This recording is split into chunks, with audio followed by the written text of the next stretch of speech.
Ladies and gentlemen, first of all, I would like to greet you here in Prague on behalf of City of Prague, on behalf of the Mayor of Prague.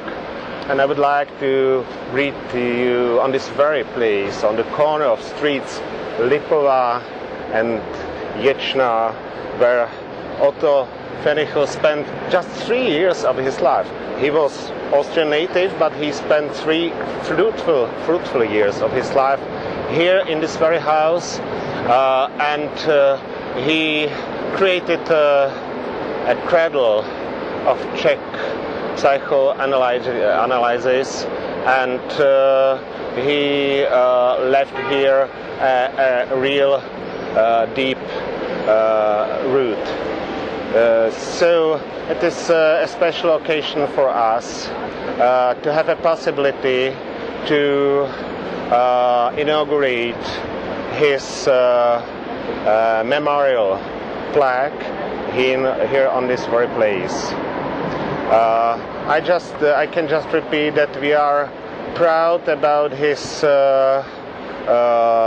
being in Prague, about his cooperation with Czech specialists in this field. And this is an end of my speech. 2 reasons. First of all, my poor English. The second one, as far as I'm informed, one of the best known articles of Otto Fenichel was an article on boredom. So I'm not going to bore you anymore. So thank you for attention. Thank you.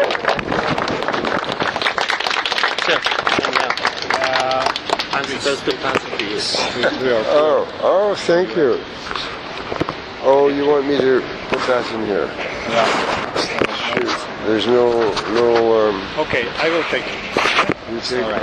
Okay. So let me allow to introduce the president of the International Psychoanalytic Association, Charles Henley, who will give his talk. Please. Dear colleagues and friends of psychoanalysis in Prague, on behalf of the international psychoanalytical community, I must say that I feel very privileged to be here at the unveiling of a memorial plaque to Otto Fenichel. Otto Fenichel was a peripatetic psychoanalyst, not in the same way as Aristotle, who taught his students while walking about, but in the sense that he practiced and taught psychoanalysis and made astonishing contributions to psychoanalysis in an astonishing number of places. Born in Vienna, where he attended lectures by Freud and began his analytic career, he also spent significant amounts of time in Berlin, Oslo, Prague, Los Angeles, and San Francisco. In each of these places, he made significant contributions to psychoanalysis. In Oslo, he was secretary for the Danish-Norwegian Society. In Prague, he established an analytic training center, and he was one of the Prague analysts who helped to enrich the Vienna Society through frequent visits. His contributions, wherever he went, were very stimulating, magnificent in their knowledge of clinical and theoretical psychoanalysis that he conveyed. In the U.S., he helped to found the San Francisco Psychoanalytic Society. In addition to these geographically anchored activities, he also made 2 great contributions to the psychoanalytic literature. The first, the psychoanalytic theory of neurosis, and the second, the collected works of Otto Fenichel. I agree with the historian Russell Jacoby, who claimed of the theory of neurosis that it was synonymous with reliable and comprehensive psychoanalytic knowledge. It is a great honor to me to be here in person to express my personal gratitude to him and to his memory for the contributions his publications have made to my own education in psychoanalysis. I am sure that in saying that, I speak for thousands of psychoanalysts throughout the world.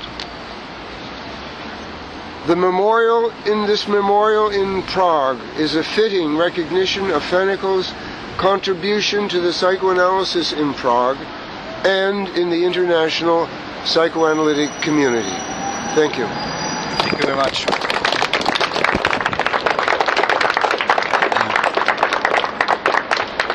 So, last part.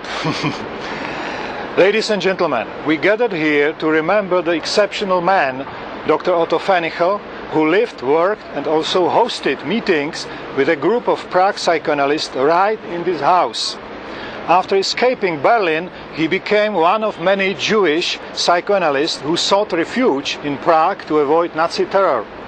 Before he fled from Prague to Los Angeles, where he died at the age of mere 48 years in January 46, he started developing Prague's analytical group that became a study group of the IPA for a short time in 1936, and also wrote significant theoretical works here. Psychoanalysis has already been practiced in Prague before, but it was the presence of Dr. Fenichel that launched a period of the most enthusiastic interest in psychoanalysis that Prague has ever experienced.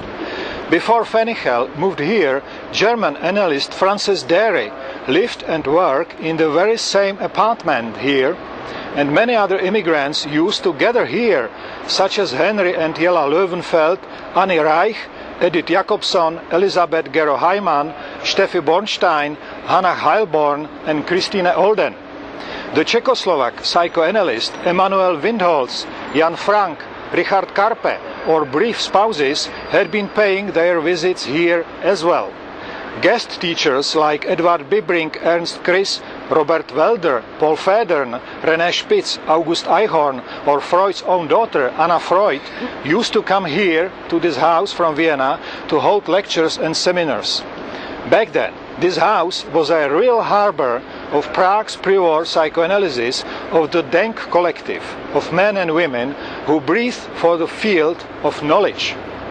According to Dr. Windholz's memoirs, evening seminars used to take place here 3 times a week, while the Viennese teachers would have come every 2 to 3 weeks to hold their whole weekend lessons, followed by passionate discussions at a nearby cafe. Fenichel worked in a hurry because the dark clouds of the World War II were rapidly approaching. He wanted to gather all the psychoanalytic knowledge there, and for that he is known as the modern age Noah of psychoanalysis. Apparently in those days he is even today often quoted opus magnum. The psychoanalytic theory of neurosis was coming to its early existence. In this book, Fenichel tried to collect and organize every single piece of knowledge related to this area of research. Here in this house, Fenichel also wrote many of his famed round letters, the conspirational circular letters designated for his colleagues who were interested in exploring a relationship between analysis, social processes, culture and politics.